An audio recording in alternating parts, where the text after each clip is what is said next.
Want to divide a video into separate clips? Clipchamp makes it easy to split a video at any point on the timeline, allowing you to remove sections, rearrange clips, or add different effects.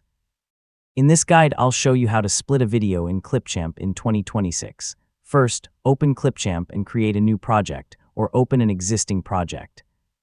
Import your video and drag it onto the timeline.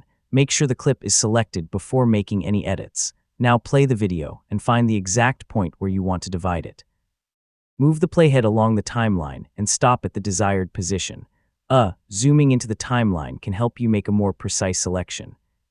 With the playhead positioned correctly, select the split tool. Clipchamp will divide the original video into two separate clips at that exact point. You can now edit each clip independently. You can repeat the process as many times as needed. Move the playhead to another position and select split again.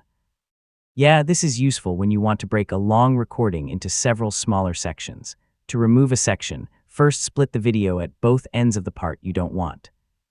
Select that separate clip and press delete. The remaining sections can then be moved together on the timeline. Once your video is divided, you can drag the individual clips into a different order. This is helpful for reorganizing tutorials, presentations, social media videos, or other projects. Before exporting, play the entire timeline and check each cut. Make sure there are no unwanted gaps and that the clips transition smoothly. If you make a mistake, you can undo the change and try again. When you're satisfied with your edits, select Export, choose the quality you need, and wait for Clipchamp to finish processing your video.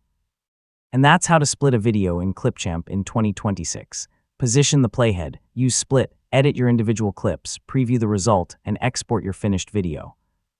Thanks for watching, and I'll see you in the next tutorial.